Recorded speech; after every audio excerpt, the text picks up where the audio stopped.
keep ducking till we finally shine. Indeed, I keep them ducking, baby, time after time. I said it's getting hotter. Out that flame I came, they try to stop me, straight up block me through that pain I've gained. A newer way, pursue my rays, look, I don't cry no more. I just load up my mind and let my grind go show. Cause I'm locked in, every single day I be locked in. Focused all the way, man, I'm locked in. From the time I wake, I be locked in. I don't need no break. Okay. Let's play.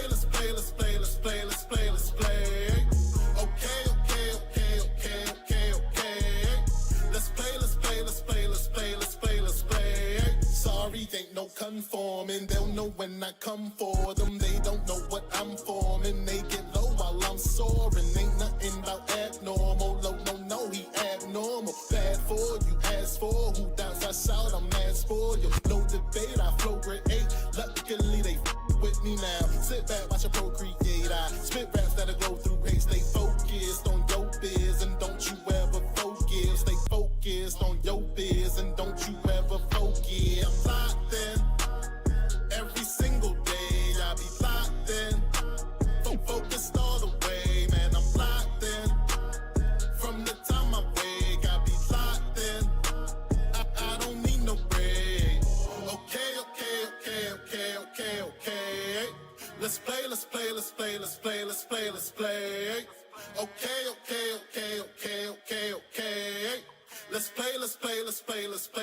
Let's play.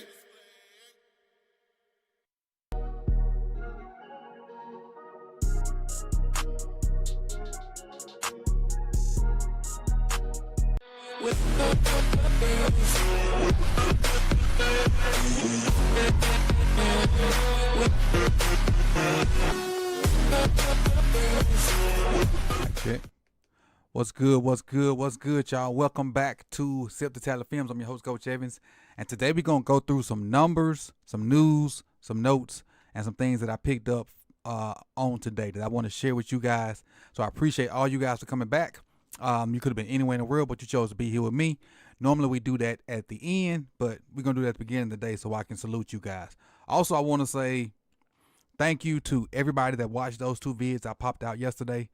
They're doing a lot better than my normal videos do, so I appreciate anybody that shared it or referenced it or put somebody else on. I appreciate that, and we're gonna keep grinding this thing on out. We'll have some more film coming out tomorrow. I got something cooking up for tomorrow too, and we'll drop that tomorrow. But today we're gonna get into some news and notes of what I found while perusing the internet streets. And we're going to get right into it and dive right into it, and let's get started, man. So first off, we're going to go through PFF and some numbers that I usually tweet, but is when I tweet them, I have questions about them, and it's easier for me to just do it in a video and kind of explain what I see and what I'm thinking about it. But before we get started, I also put up the questions for this week. So I put in the comment section, not the comment section, on the community tab. If you got a question you want me to answer on live stream, put it over there. Patreons, I dropped it over there for you as well. So YouTube watchers and YouTube members, you can go to the community tab and put your question over there. Patreons, I put it over there. Or you can also email me at sipthetally@gmail.com if you have questions. And that'll be Thursday. That video will be Thursday. So let's get on into these numbers that I pulled up, and let's go from there. First up is the passing chart for Lamar Jackson. Now, he didn't have to throw a lot Sunday, but he was very, very, very efficient. And we know in the past, the outside the numbers game was one of the things they really complained about, but he's gotten better at that. And I've said a bunch of times, he's gotten better at something each year in his game. And so for this game in particular, for over 20 yards, he was 1 for 1. And I'll see if I can make it a little bit bigger. Let's take Lamar's face off. And let's put just the chart up there. There we go. So over the middle, 20 plus yards, he was 1 for 1. Now, this chart is kind of crazy because it says plus 20 yards, But over the middle plus 20 yards, he had 15 yards. So ain't nobody catch the ball and go backwards. But that's where his TD was. He had a TD there too. I think that's the TD to Bateman. So outside the numbers left, he was 1 for 2 for 25 yards. Intermediate in the middle, he was 1 for 1 for 25 yards. And then the intermediate outside right, he was 1 for 1 for 24 yards. And we know everything else he been good at from the past couple of years. But I've been kind of keeping up with these charts throughout the year to see, how he's doing. And after we win the Super Bowl, we'll get the whole chart and see where he was hot. We'll see his cold zones, his hot zones, and stuff like that. But we ain't going to do the whole chart until after the Super Bowl because we know we going there. At least we plan on going. No, we going there. Forget that. We're going to speak it into existence. All right, next up on the docket. More numbers from PFF. Passing pressure when it comes to Lamar. So when he was kept clean in this game, and again, he didn't have to throw that much, but he was so efficient. When he was kept clean, he was 9 for 12, 75% completion rate, 133 yards and a touchdown. Under pressure, which Pittsburgh didn't get a ton of pressure, but they say it was 14 dropbacks where he had pressure. 9 dropbacks where he had pressure. He was 7 for 9, 42 yards with a touchdown as well. Now keep in mind, some of these numbers overlap. So some of the pressure numbers will go with the not blitzed and blitzed. Or some of the clean numbers will go with not blitzed and blitzed. They overlap, so don't feel like he didn't throw that many times and he ain't had that many completions and stuff like that. Just know these numbers overlap depending on what you're doing. So next up, when he was not blitzed, so when they only rushed 4, he was 10 of 14, 142 yards and a touchdown as well. And when they blitzed him, he was 6 of 7 for 33 yards and a touchdown. And I think that touchdown is the Justice Hill touchdown. And his grades on all those passes, so kept clean, it was 93. Under pressure, 83. Not blitzed, 91. When blitzed, 87. So Lamar was continually marvelous passing the ball. Was that Saturday? So the Steelers didn't present much of a problem to him throwing the ball. And again, he didn't have to throw it that much.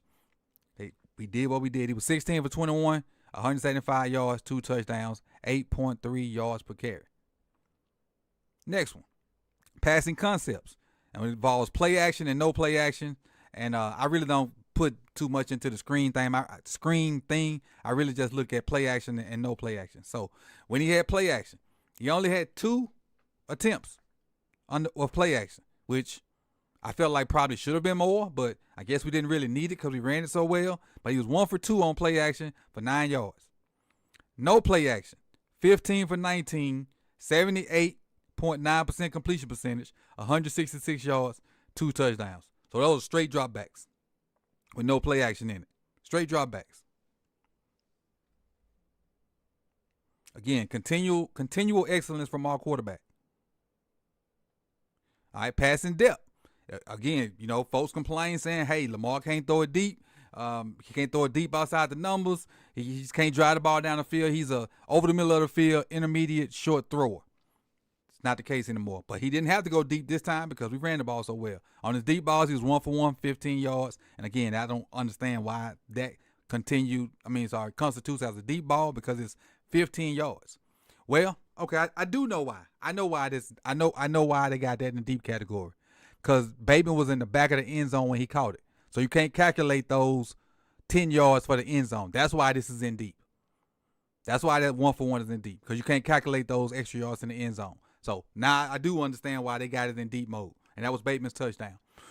Intermediate, which is 10 to 19, he was 3 of 4, 71 yards. Short, 0 to 9 yards. He was 9 for 11 with 83 yards. And then behind the line of scrimmage will be screens or maybe check downs and stuff like that.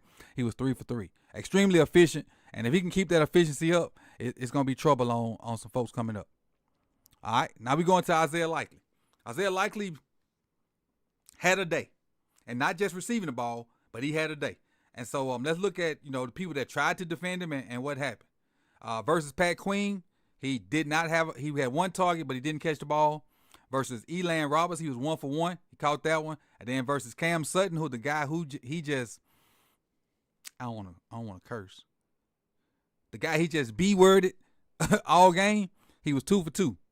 He had 44 yards on Cam Sutton, 9 yards on Elan Roberts, and 53 total. What I will say is I'm going to toot my own horn here for 1 second.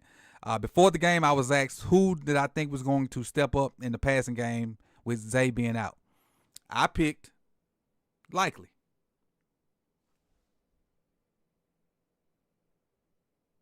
Right. Now, he was our leading receiver yard-wise, and, depending on matchups, once I look at the matchups later on in the week, I'll try to predict who's going to be the best guy this week as well. But I got to look at the matchups first, do my little analytical stuff, and then go from there. But Likely had a day.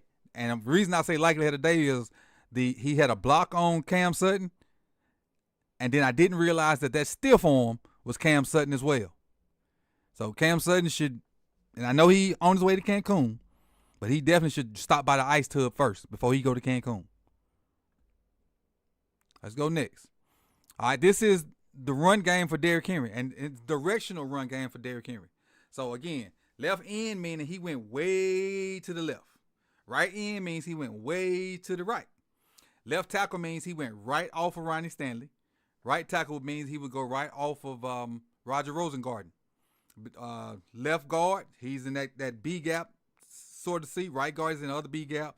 And then left middle and right middle, that's kind of understandable because you can't go straight middle because you're going right up Tyler Linderbaum's butt.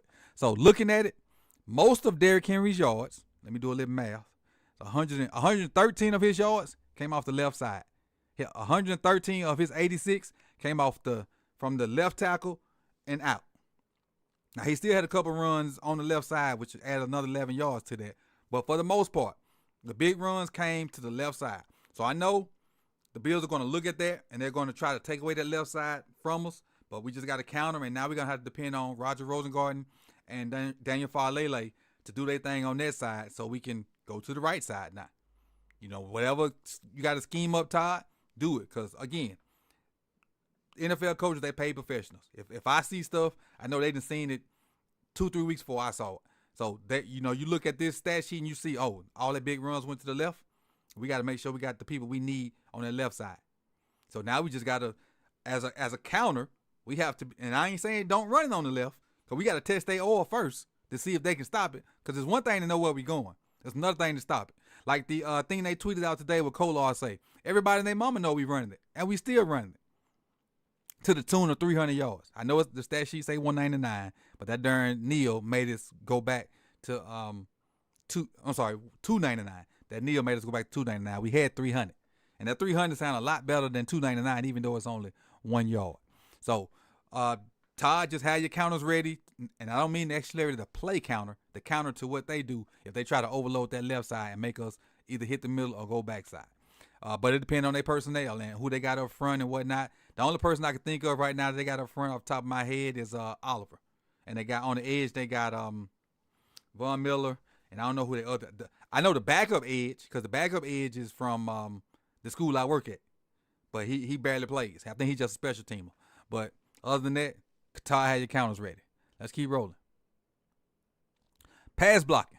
And so we know throughout the year, the offensive line has been a question mark. And so pass blocking from this game, the best graded pass blocker was Justice Hill. We know on his blitz pickup and stuff like that. But we just going to talk about offensive linemen. So the best graded offensive lineman was Ronnie Stanley at 72.6. Daniel Farlele was second with 71.1. Him and Pat McCarry tied. After that, it was I ain't going to count Josh because Josh only had one snap. After that, it was Tyler Linderbaum at 68.5. And then they say Roger Rosengarten's grade is 46.2. 46.2. How in the HE double hockey sticks did he have that good of a game versus Watt and only a 46.2? Now, I know we helped him out a lot. We did. We helped him out a lot, and he had very limited 1v1 versus TJ Watt. But 46? Come on now. Say he gave up 5 pressures. I got to go back and see it, because I didn't see 5 pressures. I didn't see it. Did y'all see 5 pressures? I did. Maybe 2, and they were late. I'll even give them 3, but not 5. And to say TJ Watt didn't record a freaking stat, and okay, I'm gonna put this in context. To say TJ Watt didn't record a freaking stat, period, on this sheet. On the game book, TJ Watt's name was not on that. Now, he may have had a pressure or something like that, but on the game book, he was not on that. To say he didn't have a stat on the game book, the official game book, and then PFF say Roger Rosengartner was a 46.2. That means to me, that's kudos to Todd for the scheme and the help he gave Roger Rosengartner. That's how I see it. That's what I get out of this. Tell me what you get out of it. Let's move on. All right, run blocking. So we just going to stick to the offensive lineman as far as the run blocking goes. The best run blocker for this game was Tyler Linderbaum, 89.9. The second best was Roger Rosengartner, 68.9. After that, Josh Jones has 14 plays where he ran blocks, so we can talk about him. And he did a great job coming in as a 6-0 lineman. A great job. 63.9. See, Pat Ricard, 63.3. Kolar, we know for the most part, do a lot of blocking, 62.9. Falele, 61.1, which is not bad for Falele because he normally be down in this category. And see, any other lineman. Ronnie Stanley, 58.8. Run blocking.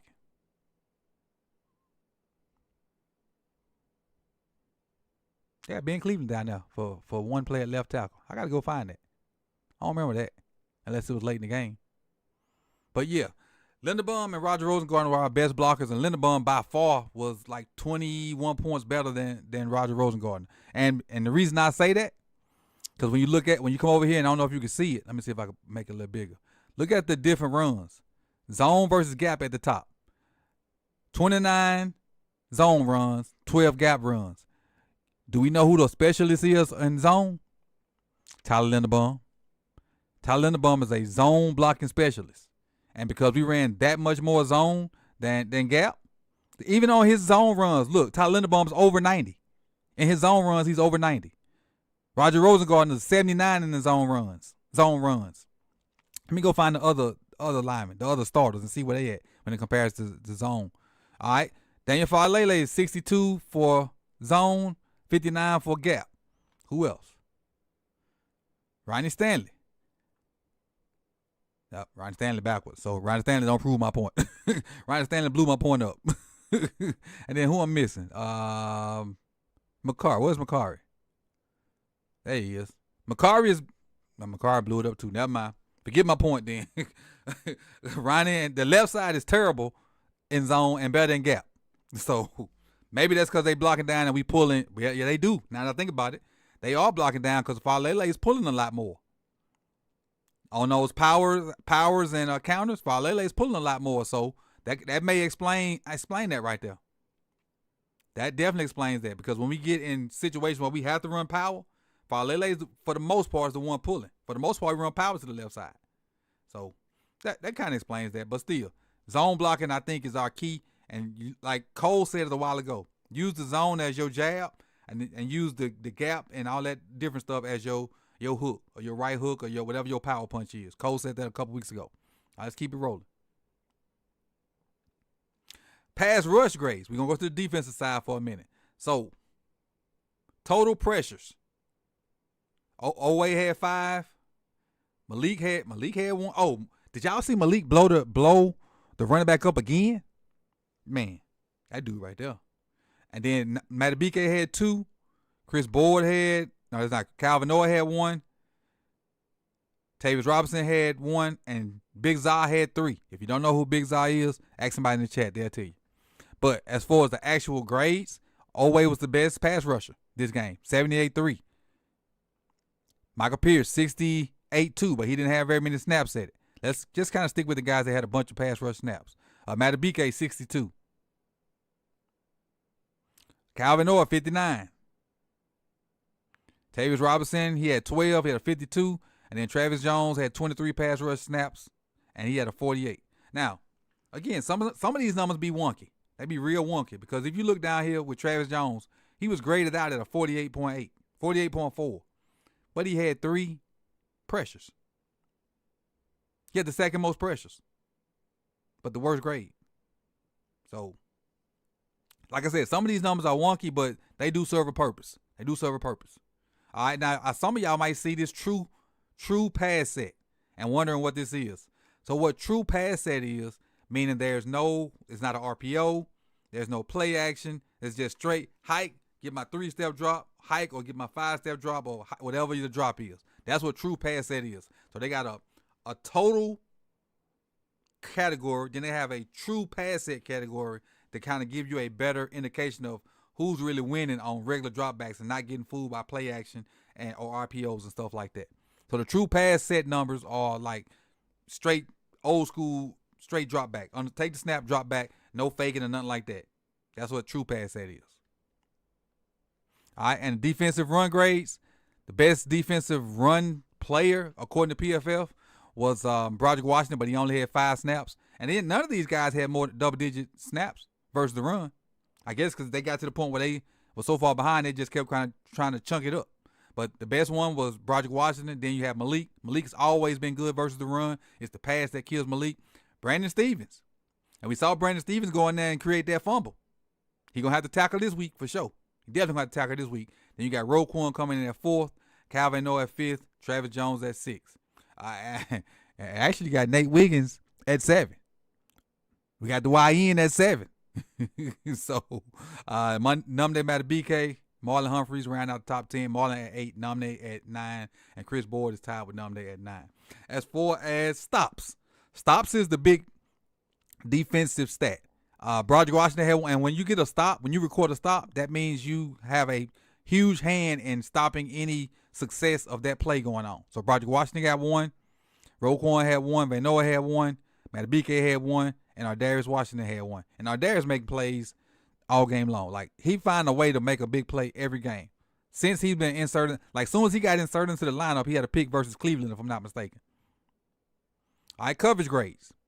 And, the 31st pass coverage in the NFL, even though that number has dropped from 299 to like 240 something. I don't know what it is right now because how many yards? They got 270, so it's probably right around the same or went up a little bit because they had 270 passes. I'm looking at it in the bottom right corner. But as far as our best coverage guys it was Nate Wiggins, 72.6 on 36 passes. Who else was second? Darius Washington was 62.8. Marlon Humphrey was 64.2. I'm just looking at DBs. Kyle Hamilton was 61.1. Brandon Stevens was 52, which ain't good. But we was talking about take Brandon out and put Trey in. But look at Trey down there. I'm gonna blow Trey's number up. Trey's at the very bottom. This is Trey number right here. This 29.4. So I know we be wanting Brandon Stevens out of there. But if Trey is that much worse than him, Brandon got to play. And then I wouldn't dare put in TJ Tampa because he's been hurt for most of the year. And not saying he couldn't do it, but you just don't know. Like, you don't know nothing. You don't know what you're going to get out of him. So we got to go with Brandon. We got to go with Trey. And then we just got to see what happens, man. Hopefully, hopefully good stuff happens. Hopefully. Hopefully. They don't have a George Pickens, even though they do have Amari. And we know Amari got sweet feet. And then Keon Coleman got better as the season went on. And then Mac Hollins, he think he Julian Edelman or somebody. So, but we'll see. We'll see how that goes. And the Ravens knew. So now get to the topic of the topic on the screen, Chris Broussard. So if you didn't see this morning, this was probably next to Michael Pierce getting that interception. This was funny. This was extremely, extremely funny. So let's take a look at what Broussard, because he's a Ravens guy, and he had to go against Mr. Stumfleupagus on the other side of the table all the time. But when the Ravens win, Chris come in and pop his stuff. Let's take a listen to Chris popping his stuff real quick. And the Ravens knew. So when he does this, somebody normally brings him, a sandwich, some chips, and a soda pop. And when he said music to my ears, I was like, something up. Something, because look how he looking at the camera. So I knew something was up. This is what was up. That no mayo do hit. Bro, that was funny, man. So if y'all didn't see that, hey, you just saw it here, and you can find it on Twitter or somewhere else, but too funny to me. Let's kind of, Oh, let's go to John. John had his Monday press conference today, and he was asked a few things. Let's get into see what John was talking about at his press conference. I can't stop laughing. Impressive. I mean, there were so many situational aspects of that game that our guys really did a good. So he was asked about situational football. Now, when with the fellas, we always talk about situational football and how it's more important than, like, if you got a great defense, but they give up stuff in the fourth quarter, it don't really constitute. So we always talk about situational football. And situational football is kind of what you practice throughout the week. You put your team in certain situations. Okay, this is what you do if X, Y, Z. Or you'll have like a 2-minute period. Or you have like a 4-minute period. Or you'll have a situation like third and long or third and short or backed up or goal line. Football is just a bunch of situations, and you try to put your guys in those situations in practice so when they come up in the game, you know what to do. So situational football is a thing, and it's real. But John was asked about situational football, and here's what his reply was. Mainly they asked him about likely stiff arming that dude, then getting tackled inbounds, then hauling butt to the hash to get the ball to the referee, and then put it down. Good job of that. You may notice and you may not. And you notice, and that's a great point. I mean, that's one of the things that we work on really hard. We work on it all the time. But he takes that ball right back to the hash, gets on the ground. Everybody sprints up. Lamar makes sure everybody's set first. Everybody's legal. Ball gets snapped. Now we have, is 11 seconds the difference? There was 11 seconds left, I think, with the play, as opposed to 9 or 8 or something like that. That's the difference, right? So to your point, then you think about just the fact that we were able to be in that situation. I think didn't Thailand have the conversion on was that drive? Yeah, I forgot about the pass to Thailand when he threw it like maybe 10 yards, and Thailand fought for another 10 and got the first down on 2nd and 20. But that was a big play too. Was it that drive? I think it was, where he had to cut the ball on the sideline, right? If you don't, and we're third or second forever on that, So Lamar and with the clock running down, there's only about 28 seconds left at that point, and he pushes forward for the first down. I mean, all those things give you a chance, at the end to have a great play like that happen. So after that, like and likely doing that save seconds. And I'm gonna tell you how saving those seconds were so important. So on the touchdown pass to Justice Hill, if I'm not mistaken, which I think is that same drive, Lamar got the ball. Keep in mind, it's 11 seconds left. So if likely don't bust his butt, let's say it's 8 seconds left. So Lamar got, 3 extra seconds to do what he do, because when he throws that ball to Justice Hill, it only like 2 seconds left in the half. So saving every second he could was very instrumental in us getting that last touchdown. Because after he ran around and whatnot and did what he did, I was yelling throw it away so you can have time to kick the field goal. It was somebody in the chat saying, why are we going to throw it away? We need to do it. I'm like, bro, you got to, when you run around that much time, a lot of times ain't nothing but bad things going to happen. But unless you got Lamar, and I forget, we do have Lamar. At that time, my coach head was like, throw it away. And I also heard when we was listening to the radio copy with Rob Wilson and Sandusky, Rob Wilson holler, throw it away. And then he hit Justice Hill. And Rob was like, never mind. So situational football is a real thing. And had a brain fart. Likely saving those seconds really helped us get that touchdown at the end there. Yeah, that's in we'll see mode. He's so this is, and then he was asked about Zay. And we'll see towards Zay's in we'll see mode. He's practicing. Yeah, that's in we'll see mode. He's working hard to get back, and we'll see toward the end of the week if he's practicing, and he could play without practicing for sure if he feels healthy enough and if it's safe for him.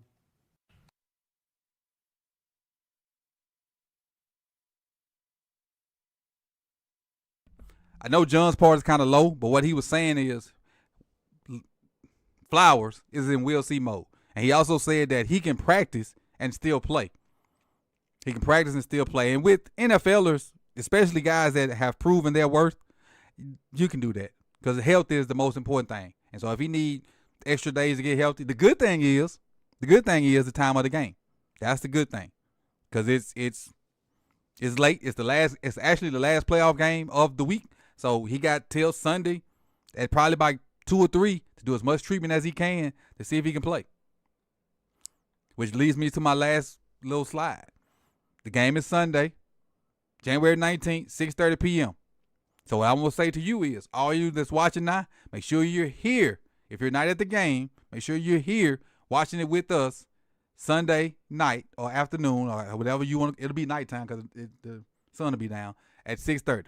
We have a blast in here. We had a blast last Saturday. We're going to keep having a blast. We're going to have fun. We're going to have trivia, and we're just going to kick it, man. So this is what I got for y'all, man, on, what's this, January 13th. I appreciate you guys for coming out. You could have been anywhere in the world, but you chose to be here with me. All y'all in the chat, I appreciate y'all. I see the conversation going, and I just couldn't really focus on it. I just cut my eyes over there from time to time. But other than that, man, I appreciate y'all, and I'll see y'all soon, man. Peace and love. Like, comment, subscribe, share, and I'm out.